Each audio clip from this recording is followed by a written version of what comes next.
Bulletin की शुरुआत करते हैं बड़ी खबर के साथ।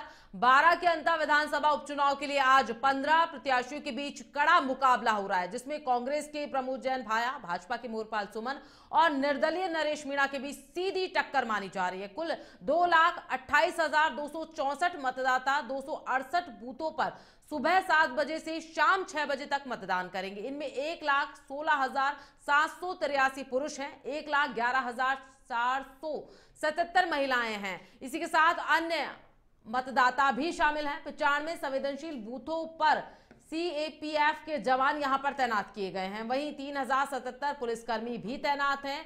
12 क्विक रिस्पांस टीम भी तैनात की गई हैं। तो 43 मोबाइल पार्टियां और 43 सेक्टर मजिस्ट्रेट भी यहां पर सुरक्षा के इंतजाम यहां पर पुख्ता तरीके से किए गए हैं। सेक्टर मजिस्ट्रेट भी यहां पर सुरक्षा के लिहाज से तैनात किए गए। तो सभी बूथों पर वेबकास्टिंग की व्यवस्था है और दिव्यांगों व शिशुओं के लिए विशेष सुविधाएं भी यहां पर की गई हैं। तो कुल 1240 कार्मिक मतदान कार्य करेंगे और 14 नवंबर को राजकीय स्नातकोत्तर महाविद्यालय 12 में मतदान गणना होगी। तो भाजपा प्रत्याशी मोरपाल सुमन ने अपने गांव तिसाया में परिवार सहित सुबह 7:30 बजे मतदान किया है, जबकि कांग्रेस प्रत्याशी प्रमोद जैन भाया और निर्दलीय नरेश मीणा इस क्षेत्र के मतदाता न होने के कारण यहां वोट नहीं डाल पाएंगे।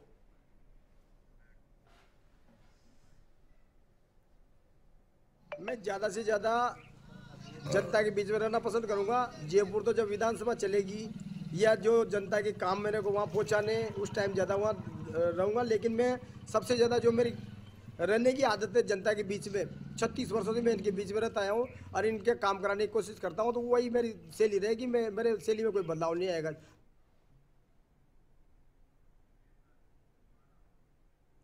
इस खबर पर ज्यादा जानकारी के लिए हमारे साथ फोन लाइन पर सहयोगी 12 से वीरेंद्र जुड़ चुके हैं। तो वीरेंद्र, क्या कहना चाहेंगे? कांटे की टक्कर यहां पर मानी जा रही है। 15 प्रत्याशियों के बीच यहां पर मुकाबला हो रहा है, जिसमें कांग्रेस के प्रमोद जैन भाया, भाजपा के मोरपाल सुमन और निर्दलीय नरेश मीणा शामिल हैं। क्या कुछ स्थिति यहां पर नजर आ रही है? किस प्रकार से चुनाव की प्रक्रिया जारी है? जी, तीन और त्रिकोणीय जो संघर्ष है, बड़ा देखने वाला मामला है और इसी को लेकर आज यहाँ पर सवेरे 7 बजे से जो मतदान शुरू हुआ है, लोगों में बढ़ चढ़ के लोग इसमें भाग ले रहे हैं। सवेरे से देखा गया 7 बजे से यहाँ पर लंबी कतारें लग चुकी, महिलाओं की, कई युवाओं की, और सब अपने अपना वोट देकर अपने काम की ओर जा रहे हैं। कई सवेरे ज्यादा काम का महिलाओं के ऊपर या किसानों के ऊपर भार रहता है, तो सवेरे ज्यादा लाइन लगी थी। अब थोड़ा लाइन में परिवर्तन हुआ है। अब मतदाता आना थोड़ा कम हुआ है, क्योंकि 10 बजने का समय है, खाने का समय, जिसके बाद फिर मतदान अब तक 14% तक मतदान हो चुका है।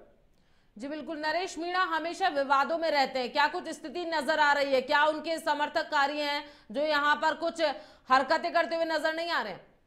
जी, मुझे लग रहा है अभी यहाँ पर सांकले का मामला है। यहाँ पर क्या है, गांव वालों ने मतदान नहीं देने का बहिष्कार किया अपनी मांगों को लेकर। जिला प्रशासन के प्रयास जारी हैं कि भाई कैसे भी इनको मना किया तो मतदान किया जाए गाँव। तो यहाँ पर जब नरेश निर्दलीय प्रत्याशियों को जब पता लगेगा इस तरह का मामला है, तो मुझे कहीं ना कहीं लगता है कि उनियारा की तरह यहाँ भी कुछ धरने पे या किसी पे ऐसा महसूस हो रहा है कि कुछ अगर नहीं उनकी मांगे मांगी गई तो धरने पे बैठने की।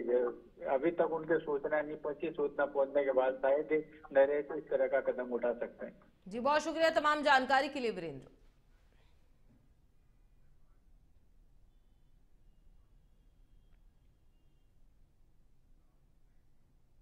बड़ी खबर सामने आ रही है टोंक से, जहां टोंक जिले में बड़ा हादसा घटित हो गया है, जहां हमीरपुर और केवाड़ा गांव के बीच एक बेकाबू ट्रैक्टर ट्रॉली पलट गई है। हादसे में एक बुजुर्ग की मौत हो गई है, जबकि ट्रॉली में सवार 15 लोग यहां पर घायल हो गए हैं। सूचना मिलने पर महेंद्रवास पुलिस मौके पर पहुंची और सभी घायलों को सयादत अस्पताल पहुंचाया गया है। इनमें से 2 की हालत गंभीर होने पर उन्हें जयपुर रेफर किया गया है। बताया जा रहा है कि सभी लोग नया टीला गांव में मृत्यु भोज में शामिल होकर लौट रहे थे, तभी यह हादसा घटित हुआ है। तो अनियंत्रित होकर ट्रैक्टर ट्रॉली यहां पर पलटी है। हादसे में एक बुजुर्ग की मौत हो गई है। 15 लोग यहां पर घायल बताए जा रहे हैं। घायलों को सयादत अस्पताल में भर्ती करवाया गया है। 2 की हालत यहां पर गंभीर बताई जा रही है, जिन्हें जयपुर रेफर किया गया है। इस खबर पर ज्यादा जानकारी के लिए हमारे साथ फोन लाइन पर सहयोगी टोंक से जुड़ चुके हैं कजोड़। क्या कुछ कहना चाहेंगे? यहाँ ट्रैक्टर ट्रॉली पलट गई है, एक बुजुर्ग की मौत हो गई है, बाकी लोग घायल बताए जा रहे हैं, क्या कुछ स्थिति है अभी? बिल्कुल बताना चाहूंगा कि ये जो नया टीला गांव है वहाँ पे कार्यक्रम में शामिल होकर आ रहे थे ट्रैक्टर ट्रॉली में। इसी दौरान हमीरपुर और किवाड़ा के बीच में अनियंत्रित होकर पलट गई। पलटने से एक व्यक्ति की 15 से अधिक लोग घायल हो गए। सूचना मिलते ही मेंदवास पुलिस मौके पर पहुंची, सभी को शहादत अस्पताल पहुंचाया, जिसमें 2 गंभीर घायल होने से उसे टोंक रेफर किया गया है और एक बुजुर्ग था, उसके और चिकित्सकों ने जांच के बाद मृत घोषित कर दिया गया है। स्थानीय लोगों ने बताया कि घटना के बाद वहां पर चीख पुकार मच गई और लोगों ने पहुंचकर इनको बचाया है और तुरंत जो मेंदवास पुलिस थी वो मौके पर पहुंची है और घायलों को तुरंत अस्पताल पहुंचाया है। जी वृंदा। जी बिल्कुल, अनियंत्रित होकर ट्रैक्टर ट्रॉली यहां पर पलटी है, तो अनियंत्रित किन कारणों की वजह से हुई? स्पीड ज्यादा तेज थी, सड़कें खराब थी, या कुछ और यहां पर विवाद हो सकता है? बिल्कुल बताना चाहूंगा कि अभी तक ये जानकारी क्लियर नहीं हो पाई है। हमने वो जानकारी ली है लेकिन अनियंत्रित बताया जा रहा है। अब ये पुलिस जांच करेगी, जांच के बाद जो चीज आएगी वह तुरंत अपने जो दर्शक है उन तक पहुंचाया जाएगा। जी बिल्कुल, तो मौके पर कोई अधिकारी पहुंचा है? प्रशासन की ओर से क्या मदद यहां पर मिल पाई है अभी तक? घटना की जानकारी मिलते ही जो मेंदवास पुलिस तुरंत मौके पर पहुंची है। जो घायल हुए थे लोग उन सभी को तुरंत एम्बुलेंस और पुलिस के वाहन से शहादत अस्पताल पहुंचाया है, जहां पर इलाज जारी है। लेकिन यहां पर 2 की हालत गंभीर होने के कारण जयपुर रेफर किया गया है। एक जो बुजुर्ग था उसको चिकित्सकों ने जांच के बाद मृत घोषित कर दिया है। फिलहाल पुलिस पूरे मामले को लेकर जांच कर रही है। जी बहुत शुक्रिया तमाम जानकारी के लिए कजोड़।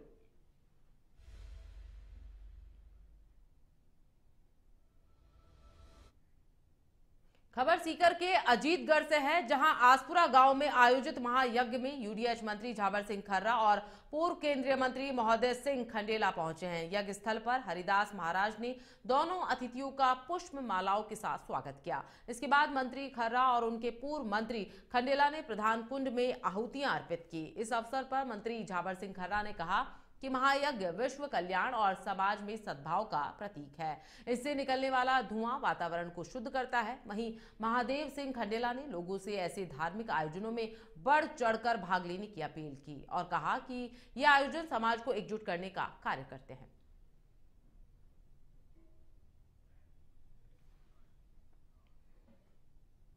खबर भीलवाड़ा से है, जहां सहाड़ा विधायक लादूलाल पितलिया एक बार फिर से विवादों में घिर गए हैं। इस बार उन पर रायपुर के किसान की जमीन प्रशासन की मदद से हड़पने का आरोप लगा है। पीड़ित माली परिवार का कहना है कि ये आराजी जमीन पर लंबे समय से खेती कर रहे थे, लेकिन विधायक ने जबरन कब्जा कर यहां अवैध निर्माण शुरू करवा दिया। परिवार ने स्थानीय प्रशासन से शिकायत की, पर विधायक के दबाव में कार्रवाई नहीं हुई। न्याय की मांग को लेकर पीड़ितों ने जिला मुख्यालय पर कलेक्टर कार्यालय के बाहर अर्धनग्न प्रदर्शन भी किया। आरोप है कि जमीन नापने के बाद प्रशासन ने कार्रवाई नहीं की और विधायक ने धमकी दी कि मैं विधायक हूं, जेल में बंद करवा दूंगा। खबर टोंक से सामने आ रही, बड़ी खबर सामने आ रही। टोंक के पीपलू से राहत भरी खबर सामने आ रही। 20 घंटे की कड़ी मशक्कत के बाद दौलत सागर बांध की टूटी दीवार को दुरुस्त यहां पर कर लिया गया है और तब बांध पूरी तरीके से सुरक्षित है। जेसीबी और L&T की मदद से मजदूरों ने मोर्चा संभाला और मिट्टी के कट्टों से बांध के नीचे से बहते पानी को रोका गया। स्थिति सामान्य होने पर प्रशासन और किसानों ने राहत की सांस ली है। पूरे ऑपरेशन के दौरान एसडीएम गणराज बड़गौती और तहसीलदार कैलाश मीणा मौके पर डटे रहे, जबकि एडीएम रामरतन सोकरिया ने हालात का जायजा लिया। जल संसाधन विभाग के एसई निरंजन लाल मीणा, भवानी शंकर वर्मा, मुकेश कुमार सहित इंजीनियर्स की टीम भी मौके पर मौजूद रही।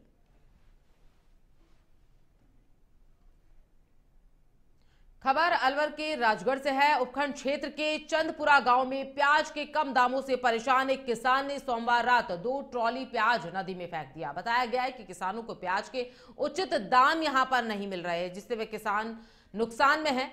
स्थानीय निवासी सुरेश चंद्र और सचिन ने बताया कि 120 रुपए कटाई का खर्च और 30 रुपए कट्टे की लागत के बाद प्याज सहित एक कट्टा करीब 200 रुपए में पड़ता है, लेकिन बाजार में इतनी कीमत यहां पर नहीं मिल रही। किसानों का कहना है कि अगर सरकार 10 से 12 रुपए किलो भी ले तो कुछ लागत यहां पर निकल पाएगी। प्याज की गिरती कीमतों से निराश किसान पहले भी 5 नवंबर और 28 अक्टूबर को प्याज नदी में फेंक चुके हैं। किसानों ने सरकार से राहत और उचित मूल्य की मांग की है, क्योंकि बढ़ते खर्च के बावजूद अब उनकी मजदूरी तक यहां नहीं निकल रही है। खबर अजमेर की नसीराबाद से है, जहां पूर्व नगर पालिका पार्षद महेंद्र डाबी और उनकी पत्नी ममता डाबी के खिलाफ जालसाजी का मामला दर्ज हुआ है। देवला की डाग निवासी भूतपूर्व सैनिक अलादीन खान ने आरोप लगाया कि दंपति ने राजनीतिक रसूख का झांसा देकर डेयरी बूथ दिलाने के नाम पर उससे 2 लाख रुपए हड़प लिए। आरोप है कि महेंद्र डाबी ने फर्जी इकरारनामा बनवाया और बाद में धमकियां देकर पैसे लौटाने से मुकर गया। इस मामले में सदर थाना पुलिस ने मुकदमा दर्ज कर जांच शुरू कर दी है।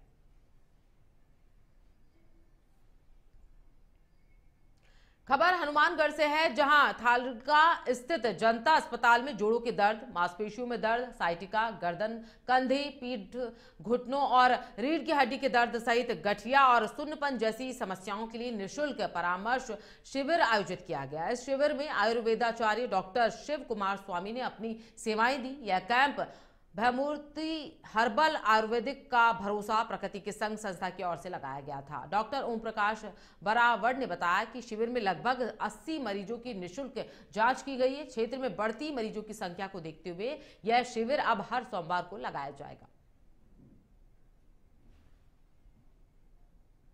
खबर अजमेर के पिसानगंज से है, जहां पुलिस ने नाबालिग से दुष्कर्म के मामले में 19 वर्षीय आरोपी मनीष उर्फ मुनीश निवासी केसरपुरा मेवाड़िया को गिरफ्तार कर न्यायालय में पेश किया, जहां से उसे न्यायिक अभिरक्षा में भेज दिया गया। थानाधिकारी प्रहलाद साय ने बताया कि 7 नवंबर को नाबालिग के परिजनों ने रिपोर्ट दर्ज करवाई थी, जिसके बाद पॉक्सो एक्ट व जीजे एक्ट की धाराओं में मामला दर्ज कर जांच शुरू कर दी गई है। मामले की गंभीरता को देखते हुए प्रहलाद साय के नेतृत्व में विशेष टीम बनाई गई है, जिसने लगातार सुराग जुटाए हैं। आरोपियों को त्वरित कार्रवाई में दबोच लिया गया है। गिरफ्तारी टीम में थानाधिकारी प्रहलाद साय, मांगलियावास थानाधिकारी Dinesh Kumar Chaudhary, ASI Ganesh Ram Samariya, head constable Sunil Kumar Dherawal, constable Joraram Jat, Dinesh Chaudhary सहित जगदीश प्रसाद और इंद्राज भी शामिल थे।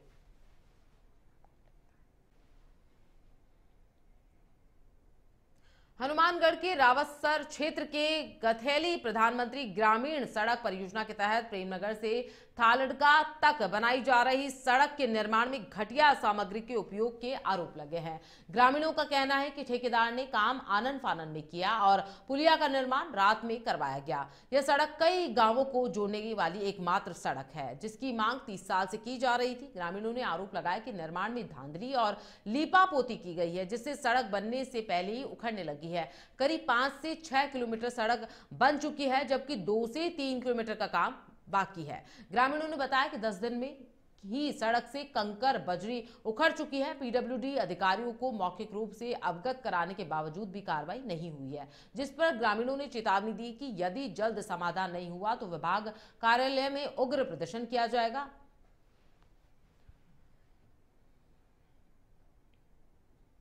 बड़ी खबर सामने आ रही है, दिल्ली ब्लास्ट में सीएम भजन लाल शर्मा ने दुख यहां पर व्यक्त किया है। विस्फोट के पीड़ितों के प्रति यहां पर गहरी शोक संवेदना उनके द्वारा व्यक्त की गई है। घायलों के शीघ्र स्वास्थ्य लाभ की ईश्वर से कामना मुख्यमंत्री भजन लाल शर्मा ने की है। तो पुलिस महानिदेशक को सुरक्षा व्यवस्था के संबंध में निर्देश भी यहां उनके द्वारा दिए गए हैं। तो पुलिस रहे अलर्ट मोड पर, सार्वजनिक स्थानों पर विशेष निगरानी यहां पर रखने के लिए कहा गया है। अधिकतम पुलिस बल को सड़कों पर तैनात यहां पर किया जाए। इसी के साथ अपने बीडीएस बॉम्ब डिस्पोजल स्क्वाड दलों को भी सतर्क रहने के लिए कहा गया है। सभी रेंज पुलिस महानिरीक्षक, पुलिस अधीक्षक, उपायुक्त सतत निगरानी यहां पर रखते हुए यहां पर माकूल व्यवस्था के इंतजाम करने के लिए भी आवश्यक कदम यहां पर उठाए गए हैं। और इसी के साथ निर्देश यहां पर लगातार सीएम भजन लाल शर्मा की ओर से दिए जा रहे हैं। किसी भी तरह की भ्रामक या गलत सूचना मिलने पर सोशल मीडिया मॉनिटरिंग टीम का उसका तुरंत खंडन करने के लिए भी निर्देश यहां मुख्यमंत्री भजन लाल शर्मा के द्वारा दिए गए हैं।